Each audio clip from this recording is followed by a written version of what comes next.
Fasten your chin strap and put your pads on. Get a grip on the bat, here comes a fastball. We ain't going one and done, we're here to last long. This the top of the standards, get ready to blast off. Alright, let's do this.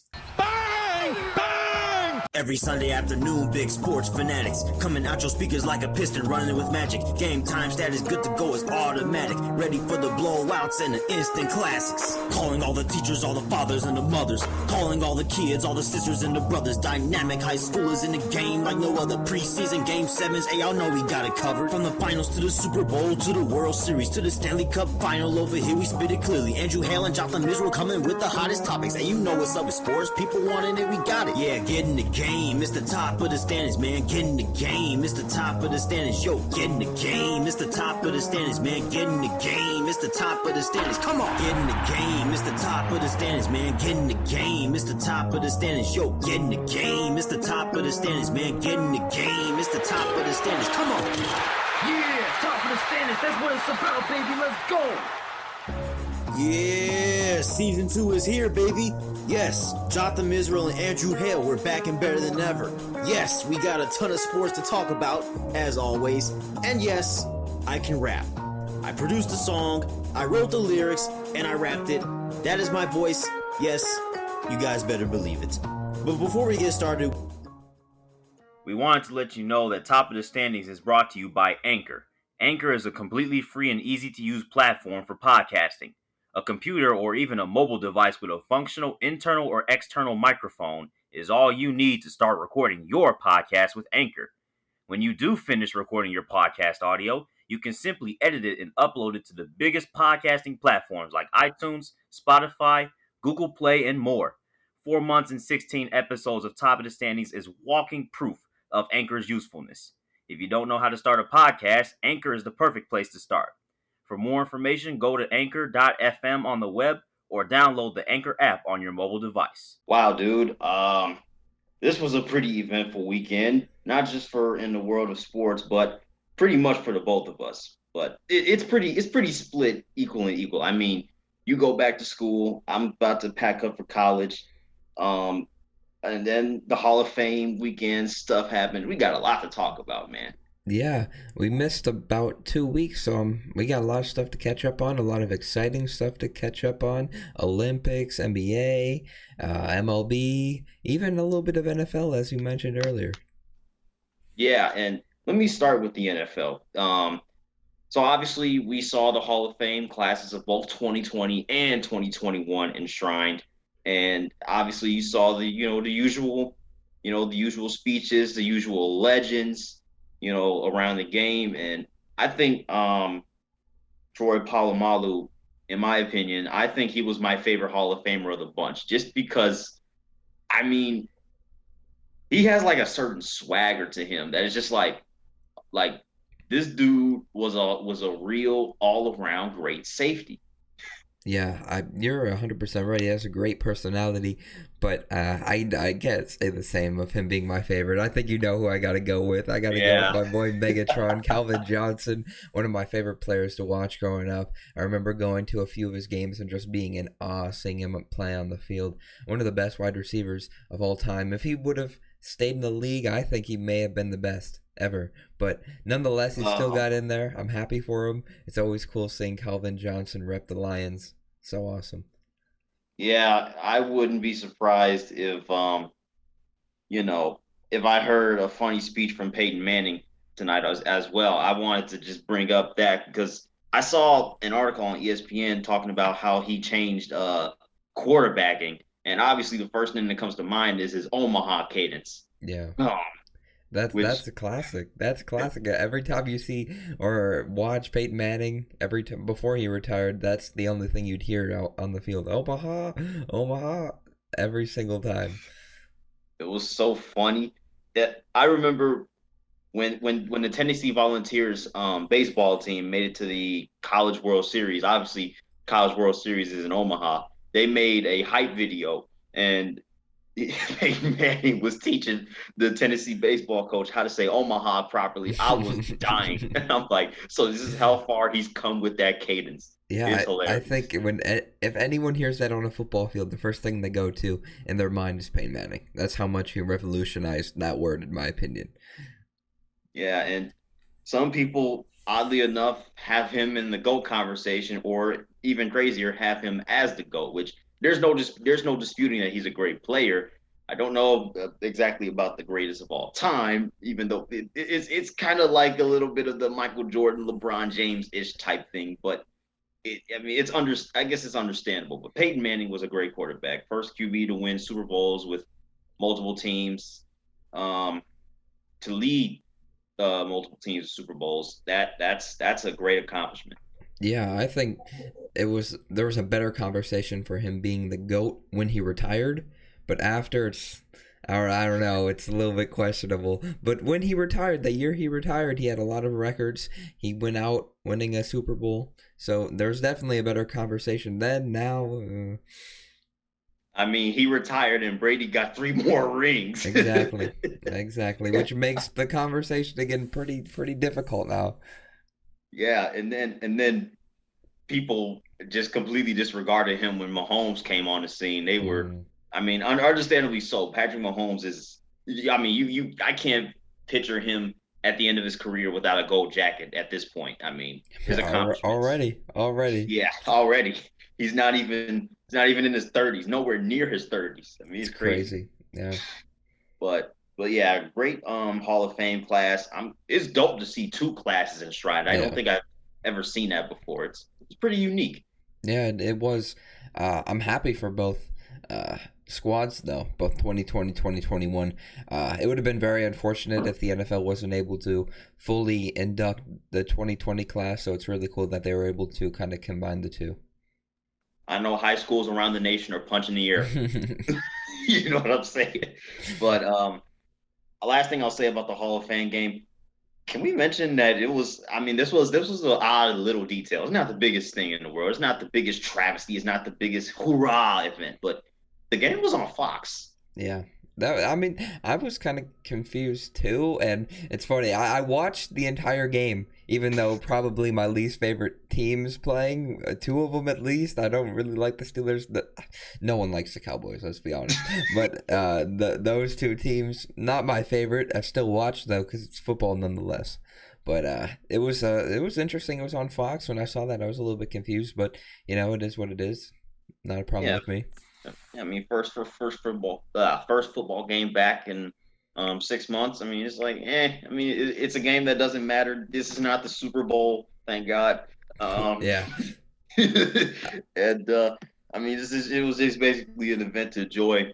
2 preseason squads just go at it and give us minimal offense, no real fireworks until the Hall of Fame speeches the 2 days later. It was pretty Yeah. ugly. It was ugly. Missed kicks. That's why you love the NFL. No one can make a field goal, right? Oh, the heckling. I can't wait to see it. Now that we have fans back in the stands, I can't wait to see if the kickers, make that adjustment back to, okay, I got to kick in front of these crowds again and not in front of silent domes. That's a good point. That actually is a really good point. Yeah, I could definitely see it affecting a few kickers. Yeah, I wouldn't be surprised. No, I wouldn't either.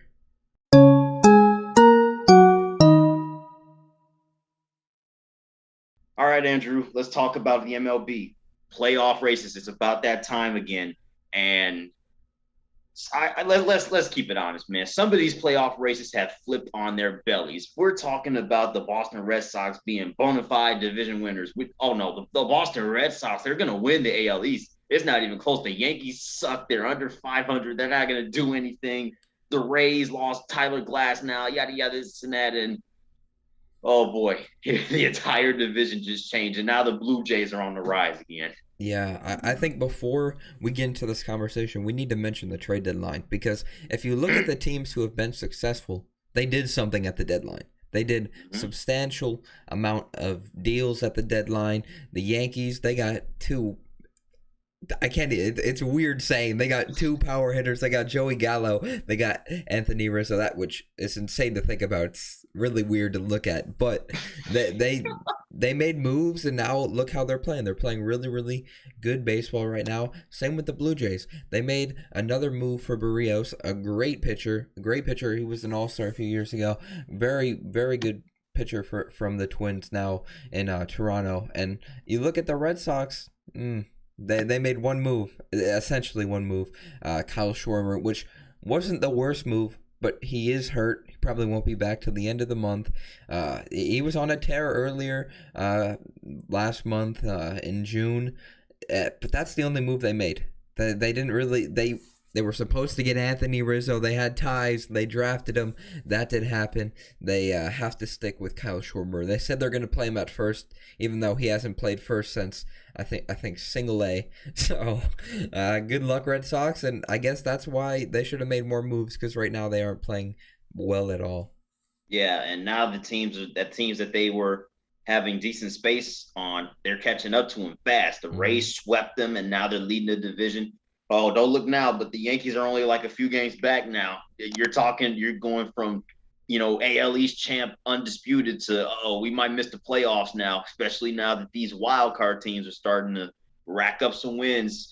Yeah, and I forgot to mention the Rays, but also they got Nelson Cruz, which was one addition, but it has turned out pretty well for them, because Nelson Cruz has been on a tear ever since he got to Tampa, helping out the young players, having a veteran's presence. He also has been playing well. I mean, it's crazy to think he's in his 40s and still hitting bombs almost on a nightly basis. So that entire division is really crazy. I really hope Toronto can get up there. I like the Blue Jays. I would love to see them in the playoffs again. They made it last year. Now they have an even better rotation, and I feel like they have an entirely better team than they did last year too. So it's just unfortunate that the Yankees and the Rays and the Red Sox are all good this year. Yeah, 100%. I agree. They are definitely a better team. The additions of George Springer and Marcus Semien, I mean, they have definitely paid dividends. I knew George Springer was going to come in and hit some dangers. But I'm glad Marcus Semien was stepping up too, because I'm like, why did the A's let him go? How did the A's let him go? That's a decent player right there, and he's obviously paying dividends in Toronto, and they're back in the Rogers Center, which is a great sight to see. Yeah, every single time a home run goes out, you hear that classic horn. That's such a great noise when you're watching Blue Jays games. I'm excited to see how the playoff race shakes up. Like I said, I'd love to see the Blue Jays in there, especially at home. The playoff games like 5-6 years ago, Jose Bautista, Edwin Encarnacion, every single player on those teams playing the Orioles and the Rangers, Donaldson, of course, the MVP at the time as well. Those home games at the Rogers Center in the playoffs, they honestly were probably some of my favorite to watch, just because the noise that the crowd would make, the electricity, how they would bring it every single night, win or lose. So exciting to watch Jays playoff games. Dude, the first MLB game I ever remember watching was that Orioles Jays wild card game, and I just remember I didn't even know what was going on. I think I turned it on right before Edwin Encarnacion's walk-off bomb, and I just saw the camera shaking, and I'm just like, I'm like, what just happened? I knew generally that the runner on third base with less than 2 outs, I'm like, oh, he hit it hard and far. This game's over. I knew the game was over. I was like, oh crap, that was a bomb. It went out. I mean, I was like, whoa. That game was crazy. I think I was at the final game of the Bulls season, maybe. I think I was at a Bulls-Sixers game, but I remember watching it on the way home, and I think it was a wild game because I think the fans were throwing trash on the field. That game had to be postponed for a little bit in the outfield. There was a bunch of signs. I know the game was very hectic, but I knew that the Jays were able to win it. It was such those two games, that game against the Orioles and the series against the Rangers, two of the best series in playoff the last 10 years, I'll say, not history, but the last 10 years. Yeah, and both of the series against the Rangers. I remember how game 3 of the ALDS ended, the other one between the Rangers and the Blue Jays. Donaldson, I won't say he stole home, but it was supposed to be an inning double play. Yeah, I remember. And Donaldson basically just ended the Rangers season by great base running, and I just remember that visual because it was so unexpected. I'm like, the first baseman was so chill throwing to the plate. I'm like, Donaldson was safe. I'm like, yo, that just ended their season. Blue It's Jays games. It's crazy to think of where Donaldson is at now, former MVP. I remember when he came up with the A's, he was one of the best players in MLB, went to the Blue Jays, won the MVP. Then now he's on the Twins, he went to the Braves. It's crazy. It seems like MVPs in the MLB are almost, after they win it, and if they don't win it again, they're almost like out of the spotlight. You know what I mean? It's crazy to think that Chris Davis, I mean, he was a great player. Chris Bryant, he won it in 2016. Not many people remember that. It's kind of, in the shadows. It's weird how MVPs work in the MLB. Probably because they're given out in both leagues, but it's interesting how they're kind of hidden after they win it. If they don't win it again, like you get players who win it on a constant basis. Mike Trout, Miguel Cabrera won it back to back. So many different players win it multiple times. But if you win it once, you're almost out of the spotlight after. It's weird. Yeah, I pray to God that doesn't happen to Fernando Tatis and Shohei Ohtani, because those two are like different. I agree. I 100% agree. Some of the other stars, like I strongly believe, and you can keep my word on this. Just like Fernando Tatis was on the cover of MLB 21, the show 21, Shohei Ohtani is going to be on the cover of MLB the show 22. You can book it. I guarantee he will be on the cover. Ever since he 2 weeks into the season, I guarantee they were writing up his name. He's next for sure. I mean, they have no choice. No, of course. Yeah. They have no choice. But what's even crazier, I mean, there's so many crazy things about the MLB right now. I mean, you look back at like mid-May and you just look at the standings. They are entirely different. The entire landscape of the league is just different. There's so many weird things. I mean, who would have thought that the San Francisco Giants would be the first team to 70 wins? That's ridiculous. That's ridiculous. Again, we've talked about this before. I can only name 2 players on their team. I don't know. 4 now.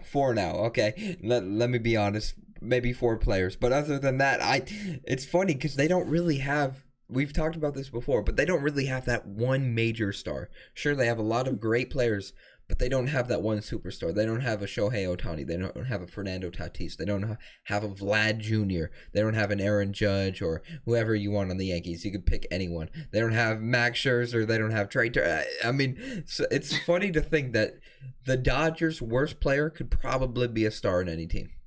Think about that. Yeah, and that's funny. That's just funny because I look at the Giants roster, and I'm looking at the Brewers too. I mean, the Brewers don't have that like gigantic mega superstar, but at least they're known for their pitching. Exactly. Like, what are the Giants known for? Like my thing is, what are the Giants known for that is making them so good? Like, I don't know them for having an absolute shutdown, pitching rotation. I don't know them for absolutely hitting dingers left and right. Like, I don't know them for what are the Giants known for? What are they known for right now?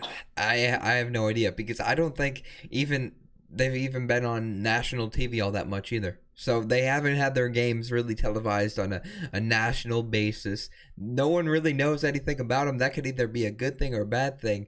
But I have no idea. I don't know too much about the Giants. I remember when they got a new manager a few years ago. He has surely turned the team around for the better. Yeah, and I think they're you talk about primetime television.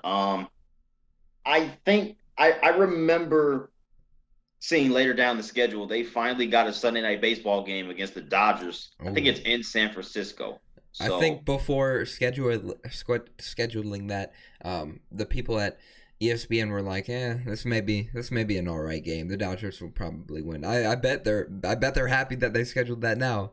Yeah, especially the only primetime games I've seen from the Giants this year that I remember seeing. You remember they had a couple of ESPN midweek games against the Diamondbacks. I'm like, why are they showing all these Giants Diamondbacks games, bro? It's weird. They're such an interesting team to think about because they came out of nowhere. They're really, really good. I really am curious to see how they perform in the playoffs, though. Because we've seen this before in any sport. A team can play really well in the regular season, go into the playoffs, and flop. I mean, it happens all the time. It could very well happen for the Giants. That'd be a very unfortunate ending to their season, but I think they need to prove it that they can win in the playoffs for me to really take them seriously. I mean, hey, they're the first of 70 wins. That's very, very impressive, but if you can't do that in the playoffs, all that 70 wins are for nothing. Yeah, and I really, really, really need them to beat the Dodgers if it comes to that. Obviously, you're the other way around. You absolutely do not want the Giants to win, but No, not again. Not again. It's no, not fair. again, It's not fair. Yeah, but you talk about out of nowhere. How about the Cincinnati Reds, my guy? I know we've talked about them, and but they're really starting to turn some eyes now that the door is open now that Tatis is missing time with yet another shoulder injury. Hey, they're only 2.5 back of the Padres, and the Padres I've been peeping their results. They've been losing to the Rockies and the Diamondbacks, and I'm just like, hey, the Reds, they're sneaky. Yeah, I think these past 2 years, I think everyone expected them, maybe 3 even. These past 3 years, everyone expected them to do a little bit better. This year, they're finally starting to get it going. They have pretty decent pitching. Wade Miley and Sonny Gray, who is great on the A's as well. But they have Nick Castellanos, who has really propelled their team into being very, very solid throughout the year. He was hurt a few weeks ago. I think he just got back, but he has really played some very, very good baseball. They're starting to get it going. They had 2 All-Stars start, which is really weird. In an All-Star game, 2 Reds players start in the outfield. That's interesting. You don't see that every day, but nonetheless, I think they're a pretty competitive team. They're pretty solid. Will they be able to beat some of the higher quality teams? Maybe, maybe not. There's a chance. There's a very good chance. Watch them get matched up with the Braves again. Remember that playoff series? I'm done, bro. That was the most painful game to watch because the Reds, every single time they come up to bat in extra innings, they get so close. They get a man on second with no outs. And then 3 straight strikeouts, 3 straight flyouts to the second baseman. It was painful. It was so painful to watch. I hope that doesn't happen again for the Reds. I think they haven't won the World Series similar to the Tigers since the 80s. It's been a long time since they've been truly successful in the playoffs. I hope they can get in there. My wish would be seeing them and the Padres in at the same time. Probably won't happen, but you never know. Hopefully it does. But the Padres need to keep it going. Yeah, I just that would be such a lit wild card game, especially. No matter where it is, the fans are going to be stupid insane. I know the Padres nation is going to go crazy because, it's the Padres and it's Tatis's boys and all that stuff. But my thing is, with the Reds, it's like Joey Votto found his prime self again. You know how he almost broke the record for most consecutive games with a home run? Yeah, that was impressive. I was kind of shocked. You're right. He is starting to hit like his old self again. He was already a Hall of Famer before he did that. Now he's in there. It's crazy to think that 7 home runs can solidify you. I'm not saying that. I just think that helped his cause getting into the Hall of Fame. I do think he's one of the best. He's definitely a really, really good first baseman. Right now, he's on top of the world when it comes to hitting. I think he may be the best hitter as of right now. Still hitting home runs. Still cashing in RBIs. He's playing really well. It's really crazy to think about. Yeah, and last thing I'll say about this topic.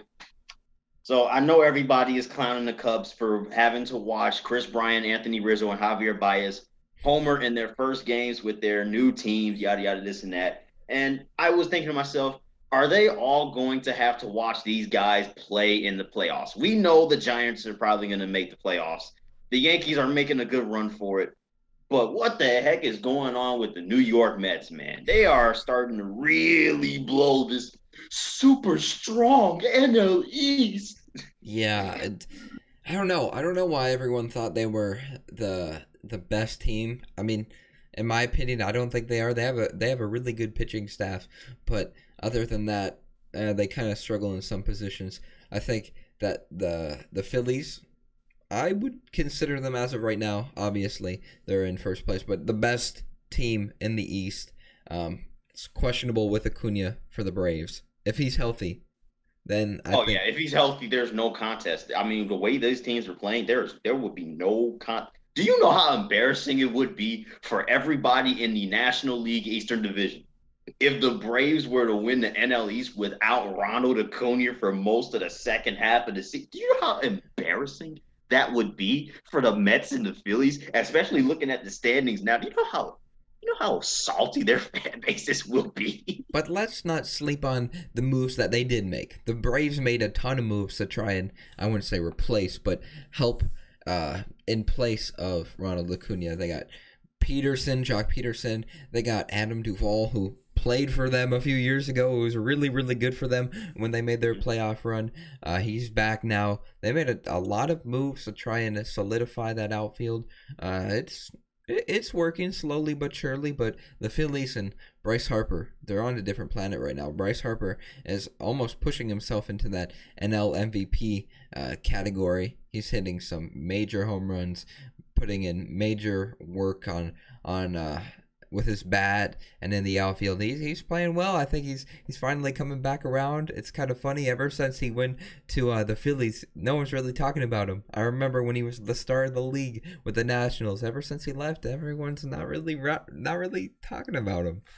Yeah, and I mean, you could probably attest to that, to the Nationals winning the World Series the year after he leaves. Of course.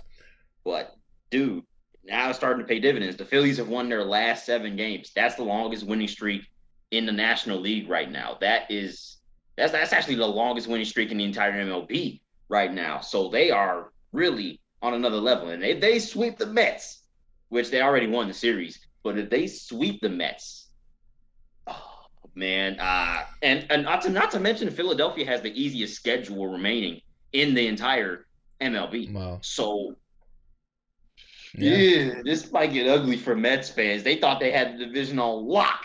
Yeah, you're right. They made those crazy acquisitions. They got Javier Baez, and they're on a downward spiral right now. Hopefully, I don't mind the Mets. I don't mind the Phillies. I don't mind the Braves. So anyone who wins that division is fine with me. But real quick, you mentioned that the standings are completely flipped since May. Hey, I gotta shout out the Tigers. Come on, they're almost in second place for the first time in probably 5 years, which is awesome to think about. AJ Hinch has done a wonderful job, and not to mention Seattle.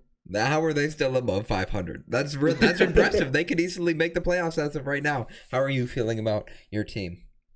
You know what? I'm not feeling too good. Now, I mean, obviously we let a rookie Ranger walk us off 2 nights in a row. Our bullpen was supposed to get better, but we blew a lot of games this past week. Obviously we lost to the Yankees in extra innings. We lost 3 in a row to them. Hopefully we can salvage a game and stay in the race. I don't expect to make the playoffs, but the fact that we're over 500 and these guys are starting to find their groove, Jared Kelenic is starting to, find his groove again. And we still don't have Kyle Lewis and James Paxton. So this is giving me some major optimism for next year. You texted me when they made that trade with the Astros. Abraham Toro, ever since they got him, he's been playing well. He's been playing really, really well. I still don't know why they gave up your best reliever who had a crazy good ERA.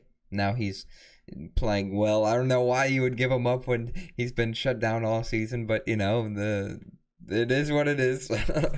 Yeah, it's whatever. But I mean, I just don't think it's that we're ready yet. If we are, then I'll be glad to take it. But I think the Yankees and the Blue Jays are real legit contenders for that wild card now. Their rotations are just nasty. I think the Mariners right now are just a team that is building up for the future. I can say the same thing about the Angels, even though we know if Mike Trout, I mean, they're been over building 500 for right the now. past 15 years. Yeah.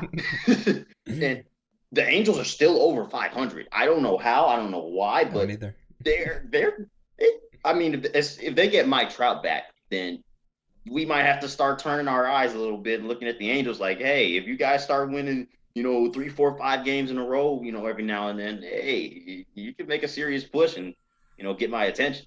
Yeah, and it's crazy to think that I believe just yesterday, Mike Trout turned 30. He's still young. He's still young in terms of baseball. He's still young, and it's crazy to think all of his career accolades. So, hopefully they can get him back. Hopefully, when he does come back, hopefully he's completely healthy and he can be productive for the team. If not, then it's probably a problem.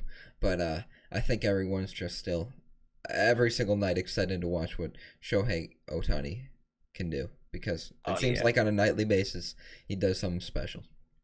Even when they're getting blown out 10-0 by the Rockies, if he home runs, the place goes wild. Mm-hmm. That's how big of a star he is. That's great. It's so much fun to watch.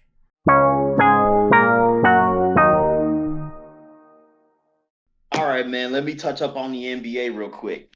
So first of all, congratulations on officially completing the Fade for Cade campaign and getting Cade Cunningham in the NBA draft. Thank you. Now that you speak of it, in about 9 hours, he plays his first game as a Piston in the Summer League. I'm gonna have to be watching that. I'm so excited to watch that. It happened. It finally happened. And it's really cool to see how he's embraced the city so far. I saw Murray going to a Tigers game the day after he gets drafted throughout the first pitch.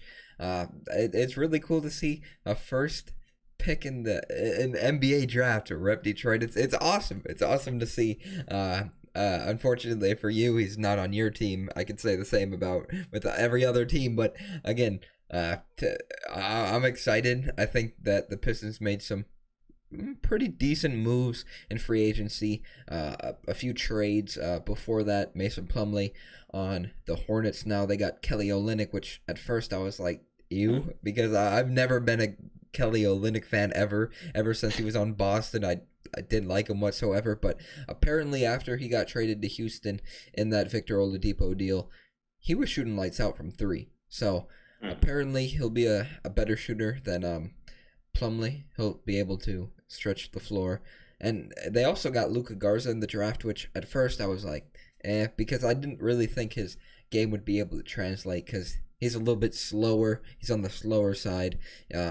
His defense is all right, but apparently he's dropped a lot of pounds. He's a little bit more quicker. His shot, he's been working on a shot. So the Pistons, who knows? I think they have a good chance to win Summer League. I think they're real quick. Did you see the Trailblazers Summer League roster? No, I did not. What happened? I don't think this is fair, but they have two players who've been in the league for like 15 years. They have Kenneth Faried on their team and Michael Beasley. Whoa! That's not fair. That's not fair. Whoa! Wait a minute. Why are they in the G League? I have no idea. I don't think they're on a team right now. So I think that the Trailblazers, they're trying to get a veteran presence on their Summer League team, or maybe to try them out before the season to see if they want to sign them. I have no idea. I thought that was so funny when I saw Kenneth Faried and Michael Beasley on a Summer League roster. Obviously, they're going to be predicted number 1 to win Summer League, but it's all right because the Pistons are number 2 right now. So number 1 and number 2 odds. But if the Trailblazers do manage to win, it's not fair because they have two players who are dinosaurs in the league. Wow, I that completely flew over my head. That's awkward. That is legitimately awkward because why? Just why? Just why? Yeah, it reminds me of last Summer League. So that would be 2019. Jared Allen on the Nets was playing in the Summer League. Dude was in the NBA for 3 years, and obviously he's gonna dominate Summer League. He's that old school center who's just gonna stay in the paint and block everything that comes near him.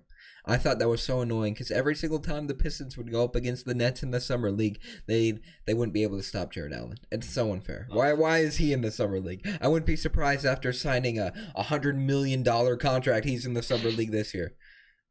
Dude, that's a big time decision by the Cavs. I don't really know what to say about it. I definitely think Brooklyn should have kept him, but oh yeah, easily. I mean, now they don't even have a center.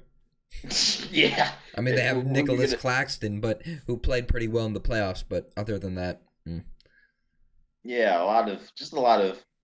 I mean, it's been interesting-ish. I mean, not too many moves. I mean, Kawhi stayed with the Clippers, Jimmy Butler stayed with the Heat, yada yada, this and that. But my thing is, what's going on with them Kyle Lowry and Lonzo Ball signing trades? The league is investigating them for whatever reason. Not surprised whatsoever, because it was funny. Woj was tweeting out and announcing trade details. Actually, he never said trade. He kind of had a loophole around this. I think it was maybe 24 hours before the deadline or the free agency opened. He was announcing talks are in place to move Kyle Lowry at the opening of the free agency.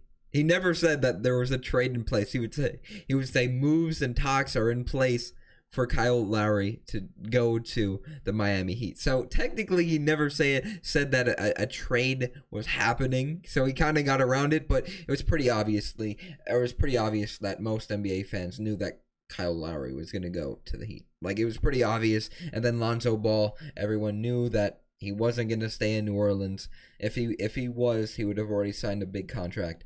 That was kind of announced before, so I'm not surprised that this is happening. I mean, it's pretty obvious that almost every single NBA fan that keeps up with the sport knew that those two players were going to a different team. Yeah, it was that time. I mean, for Kyle Lowry, he got the ring. The Raptors are transitioning. It's about that time. It's just that time. Yeah, you got to move on. It's similar to the Cubs. You win a ring after a while if they don't show that same production. I mean, it's still good, but you got to move on from your veteran players who helped you win that ring.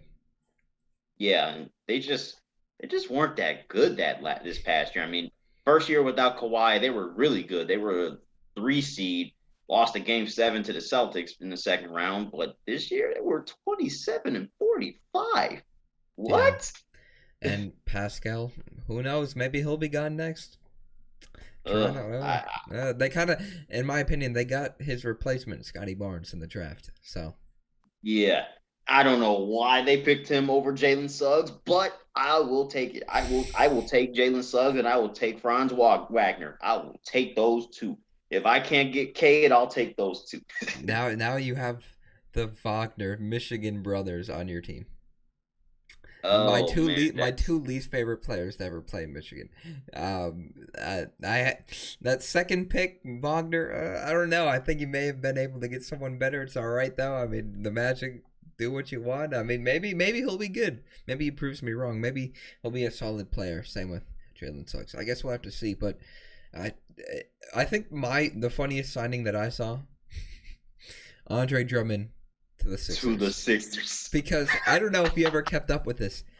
I hated Joel Embiid because every single time the Pistons would play the Sixers, Joel Embiid and Andre Drummond would get into it. Like, I remember that. Almost every single game, Andre Drummond would either get ejected, foul out because he would be going after Joel Embiid. After the game, Joel Embiid would tweet out or post on his Instagram saying, I'm rent-free in Andre Drummond's head. I'm building a house in his head the way he thinks about me.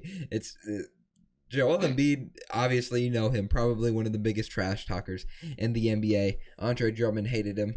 He hated Andre Drummond.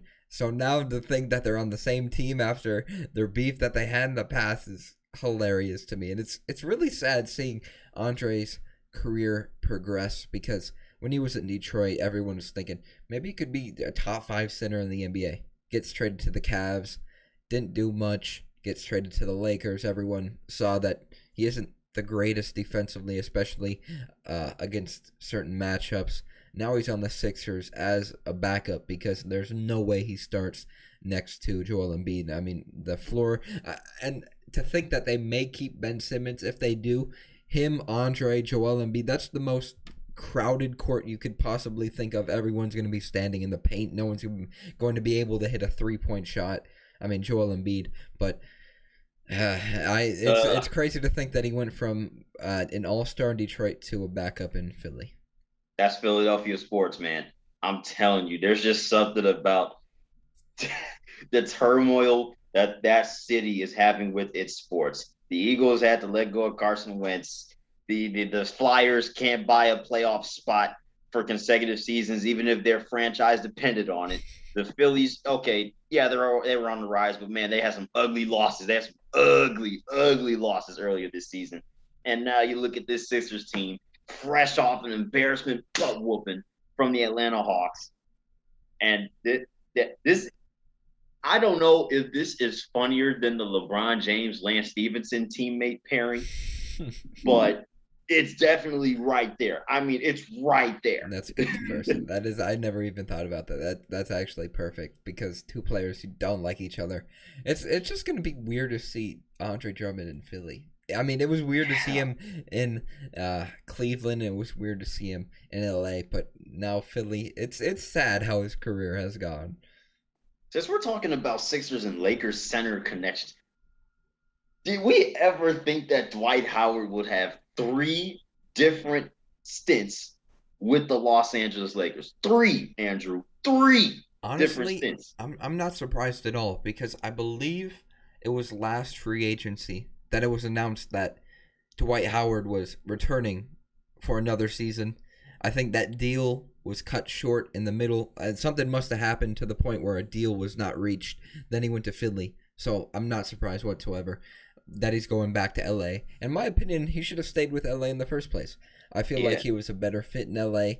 He didn't really do much in Philly, but the fact that he was able to help that team win a championship in LA, he was a vital part in my opinion. He really, I believe at the time he was their starting center because DeMarcus Cousins was hurt. Obviously, they even cut him, but he was solid the entire playoffs. He was able to do his thing, going to vintage Dwight Howard mode. I'm always a Dwight Howard fan. I mean, ever since he played it with the Magic, I've been a big fan. So, I mean, I think it's the best move for him to go back to LA. I don't know why he would have ever left. It was kind of confusing when he did, but now he's back and it doesn't really matter. Yeah, the Sixers, I don't know why they have a history of bringing big men next to Joel Embiid, whether it be Al Horford, freaking now you got Andre Drummond. Dwight Howard was a decent addition because of his energy off the bench. But look, I'll say this last thing about the Sixers. They have to get rid of Ben Simmons. I mean, the city cannot afford to have that man in Sixer blue, or that Wells Fargo Center is just not going to be the same. It is not going to be the same. They do not like that man. He is public enemy number 1 in the city of brotherly love. He is, and I gotta ask you a question because sometimes I get notifications on my phone from Bleacher Report, giving or like proposing trade deals, and let's play a little game. Okay. I was looking at their trade deals for Ben Simmons. All right, pretend you are the GM for the Sacramento Kings. What if I give you Ben Simmons for Tyrese Halliburton? Wait, that's not it. De'Aaron Fox. And a first round pick. Are you taking that deal? Absolutely not. That was the worst not. trade proposition that I've ever seen. Like, why would they give up a person they just drafted, their best player, and a first round pick for Ben Simmons? That's not happening. That's not. And happening. they're not even that good yet. So that would be a high first round pick. Like, bro, there is no look. I'm gonna say this too about the Sixers. They are in over their heads about Ben Simmons' value in the trade market. He is not that. They think he is way more valuable than he actually is. He is not that valuable. Philadelphia, chill out. You're not gonna get no 2-3 first round picks for Ben Simmons. You're not going to get that type of. You're not even gonna get a first round pick for Ben Simmons. I think they also had another trade proposal. It was something along the lines of, I think there's 2 more. It was CJ McCollum and a first pick, which is a little bit more doable in my opinion. Still a little bit on the side. No. And then they had Damian Lillard and a first round pick, which I think it may be a better fit. I think I'd like to see Dame somewhere else, but Ben as a Trailblazer and Damian Lillard as a Sixer, not the worst thing. If Dame ever requests a trade, I feel like that may be doable depending on how much the Trailblazers like Ben really Simmons. Yeah, I don't know. If I was the GM for the Blazers and I absolutely had to trade Damian Lillard to Philadelphia, I don't know if I would want Ben Simmons in return Fair enough. because I mean, Andrew, if I'm gonna give up Damian Lillard, I'm gonna get my money's worth. You know what I'm saying? I'm gonna get my money's worth. The I think in that situation, I would rather see. It would be more likely to see the Portland Trailblazers be the buyers and ask for more rather than the Sixers buying off Ben Simmons and asking, okay, give me some stuff in return. No, no, no, no, no, no, no, no, no, no. The Sixers are going to end up being in a position where they're going to have to take pennies on a dollar. They're going to have to suck up their pride on the value of Ben Simmons because you just saw what he did in the playoffs. And this is nothing new, bro. This is nothing new. It's been the same thing for 4 to 5 years. The man cannot shoot. He is taking up space. And not only that, he has some mental breakdowns in the game. I mean, that he passed up a wide open dunk in the paint in crunch time in the fourth quarter. I believe it was a game 7. But Yeah. dude, you took the words right out of my mouth. You really did, because I was about to say, I think we all knew that his Sixers career may be coming to an end after he passed up that wide open shot. Literally every single person in that entire arena knew that he should have shot that. All the announcers, all the analysts. I remember seeing videos after that game, because I believe you're right, it was game 7, of of players throwing his jersey into the garbage can, burning it, whatnot, because that was bad. That was one of the worst decisions I've ever seen in a playoff game. Like, you have to take that shot. It was so bad, man. Sometimes you just gotta feel bad. I mean, I know you do not like that man, but you just gotta look at it like, man, this dude cannot catch a break with this city, this organization, these teams. He just can't catch a break. The process is over. We've been saying it for months now. Ever since they lost game 7, the process was over.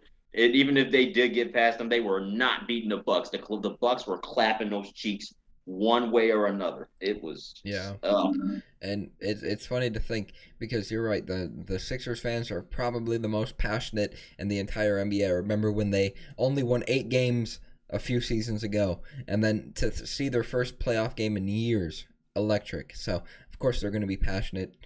Ben Simmons, maybe his best choice is to get out of the city for, his mental, because it can't be doing him any good. Yeah, or just watch the Wimbledon or something. I don't know. Tennis. I'm done with this Philadelphia team, man. They just best of luck to Philadelphia. You're gonna have to gut it out. You're gonna have to gut it out.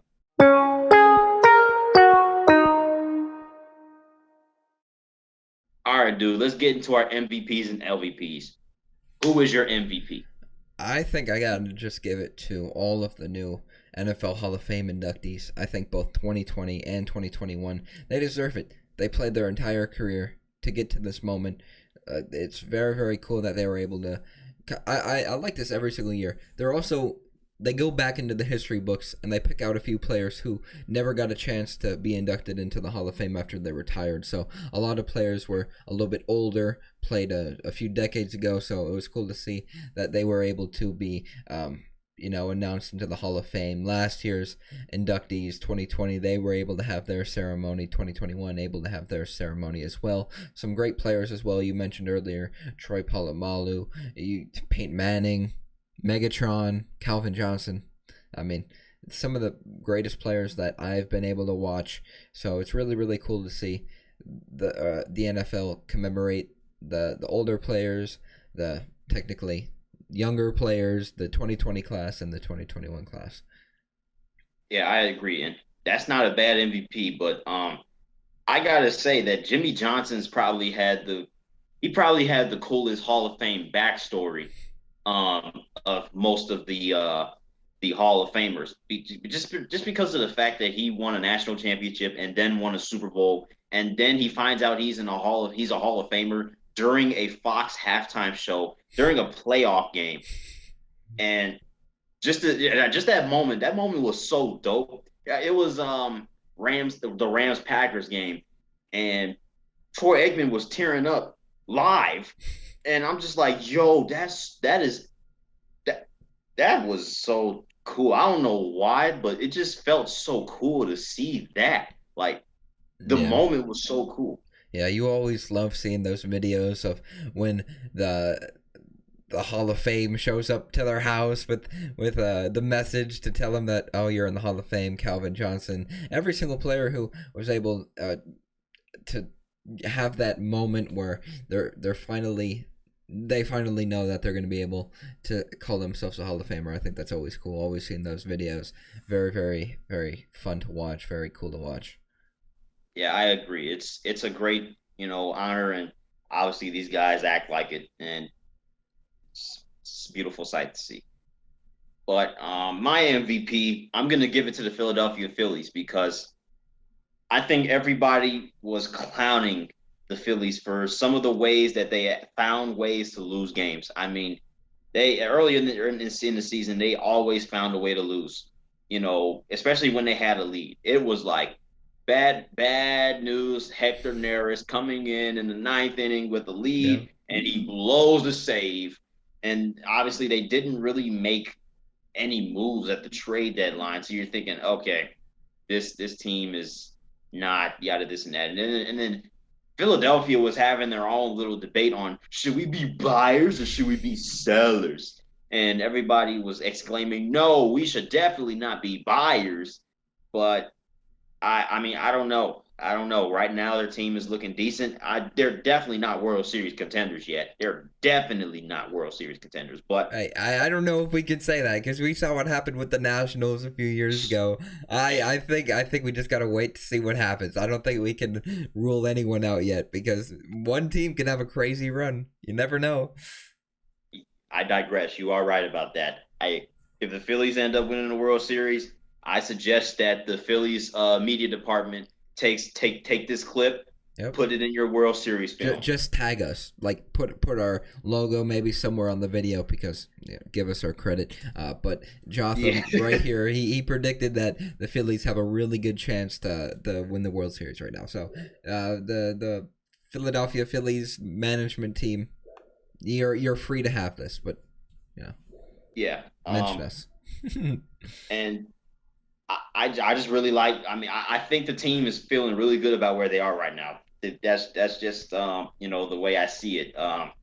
Because right now the Mets are slipping and sliding. They absolutely need to grind back. Obviously they fought off injuries long enough, but looks like they're starting to wear off on them. And obviously the Braves losing Acuna, trying to figure out, okay, are we going to make a playoff push? Which they are. Obviously, you're not going to intentionally tank when one of your best players are gone. And then you don't really have to worry about the Nationals and the Marlins, even though they can put up some competitive fights every now and then, but not in terms of divisional race. So yeah, my MVP goes to the Phillies. They're in a really good spot right now, and well, let's see how far they can take this. Yeah, for my LVP, I think I got to give it to the Red Sox. they weren't able to make any substantial moves at the deadline, and after the deadline they haven't played well at all. The Tigers beat them in a series. Now they're not playing well against the Blue Jays. They lost yesterday. They split in a doubleheader, but still they really haven't played well at all. I do think that they should have made some more moves. Definitely should have gotten Anthony Rizzo, especially when you have ties to him. You drafted him. Every single analyst was like, the Red Sox, they're going to make a big push and most likely acquire Anthony Rizzo. Then all of a sudden, out of nowhere, their biggest rivals, I think that's the worst part, their biggest rivals, the Yankees, Red Sox and the Yankees, they don't get along. So the fact that your biggest rival was able to take your number one player, your number one targeted player at the deadline, not the greatest thing. And now they're starting to fall steeper and steeper into the divisional race. Hopefully, they can bounce back. I'm not saying hopefully for me because I'm I was a about fan, to say. For their sake and their fans' sake, hopefully they can play better. If they don't, I think it's completely their fault that they didn't make a move at the deadline to better their team. They don't really have a first baseman. Like I said, that's why they're going to try and use Schwarber at first, but he hasn't played first in quite some time. So, that's why they're the LVP. They really definitely should have done something. It was a perfect fit. Andrew, it was a perfect fit. That was the one. If there was one thing that team needed, it was Anthony Rizzo, and they did not only did they not get him, they let the Yankees get him. Mm-hmm. They let the Yankees get him. They had the Yankees all season. They had the Yankees right where they wanted them, beneath them in the standings. And now you're losing, and they're winning, and Rizzo is producing. And the next time they meet, look, if the Yankees win that series, I'm gonna have. Oh boy, it's time to hit the panic. It would be time to hit the panic button for Boston, because you had the Yankees right there. You had them right there. Anthony Rizzo was right there. I don't know what pieces you didn't have that the Yankees had in order to get Anthony Rizzo, but I digress. It's the Boston Red Sox, so I don't even know anymore. But we'll see. We'll see if they even have anything to fight for, because obviously the Rays and the Jays still have some words for them. But right now, between those two, yeah, Red Sox, you gotta hold this L. And speaking of holding L's, my LVP goes to Ramon Laureano of the Oakland Athletics. Bruh. So the Oakland Athletics, similar to the Boston Red Sox. Now, obviously, the Astros have been leading the division for quite some time now, so the A's have been kind of stuck in maintaining their wild card spot while chasing down the Astros. But still, your team is slumping. You're starting to get your other teams beneath you are starting to really, really catch on to you. Like we said about the Red Sox, it's the same thing with the Red Sox. They're starting to gain ground on you, Oakland. But one of your best players tested positive for an anabolic drug. Yeah. Steroid. Like another PED violation by a California baseball player. I'm not surprised at this point. No, it's kind of interesting because it seems like PEDs were a thing of the past. We haven't, not too many players get caught with them. I remember A-Rod, that was the biggest one. He was out for a long time, finally came back. But now we're still getting into that conversation. When I first saw that thing, before I read PED, I thought, oh, another pitcher got caught with some sticky stuff. Now they're suspended, but definitely not the case. I mean, you would think it would have been a pitcher, but instead it's a position player, and not the greatest thing, like you said. The A's, they've been in contention all year, and for that to happen at this point in time right now, a month and a half to the playoffs, not the greatest thing for the A's. It is such an inconvenient time to get caught with PEDs, because right now the Oakland Athletics, it's an 80-game suspension. Yeah, they've played 111 games, so he's gonna be out for the rest of the season. Yep. And a little bit of the start into next season, depending on how far the Oakland Athletics go to the playoffs. If, and it's a big if now, if they make it, but that's a huge loss. As I was looking at this team, like, hey, you could possibly, you're on the verge of World Series contention, in my opinion. I mean, your team is, it's getting there. Over the past couple of years, your team's been decent. I like what the A's have done, other than their apparent beef with Oakland and their stadium desires or their relocation drama. Other than that, I say this organization has done a great job with the team. But now you got this guy, crucial guy. Ramon has produced for the team. Yeah. Now you lose one of your best players in the midst of a heated playoff race. Right now, you have the wild card now, but you got to fight Boston. Now you got to fight Seattle, Los Angeles, New York, Toronto. I don't know if they're going to be able to hold all those teams off at the same time and keep that wild card spot. So Ramon Laureano, for taking those PEDs, man, for getting caught, hold this L. Fair enough. Hold the L.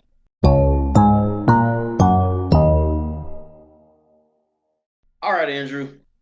Trivia time. Now, last week I asked, how many times have major professional sports teams won 2 championships within a calendar year in this century?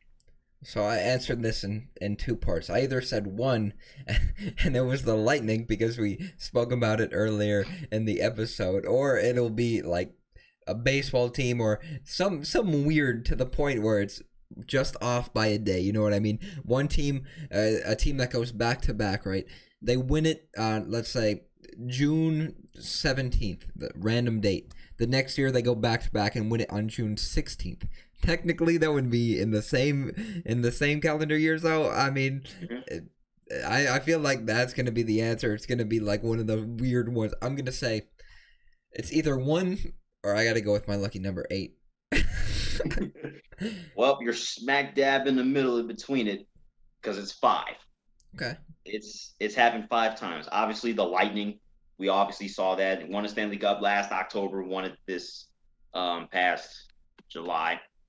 Obviously, the Pittsburgh Penguins. Exact scenario that you put up, Andrew. They won the Stanley Cup in 2016, and then they won the Stanley Cup in 2017, the day before the anniversary of their first. Knew that was coming. You knew that was coming. You knew it was coming because they won the cup in 6 games, both series. So, and obviously with how the calendar works, it get day gets pushed back. Yeah. So Lightning, Penguins, the Lakers actually did it 3 different times. Of course, they did it 3 different times. They did it in 2001, 2000, and 2001 when they beat the Pacers in 6, and then the Nets. No, not the Nets. Then the Sixers in 5. So they did it the logical way. They took 1 less game each year to win the finals. So that's actually pretty interesting. I know when they didn't do it though. 2004. 2004. And I guess 90, 89, whichever year they played the Pistons because they beat them again. So, it is what it is. I'm just shouting out the Pistons. But, I actually really like that trivia question. That was very interesting. I like the fact that, it had some logic to it because most people may think like, it would never happen. But if you think about it logically, they could win it the day before an official year happens, you know what I mean? So I think that was pretty interesting. But as for my trivia question, this one not as exciting, but what university was the first to kind of create the homecoming day game in college? Obviously, university. And you got to go back because obviously homecoming has been around for quite some time. So maybe think about an older university, maybe. Just a hint.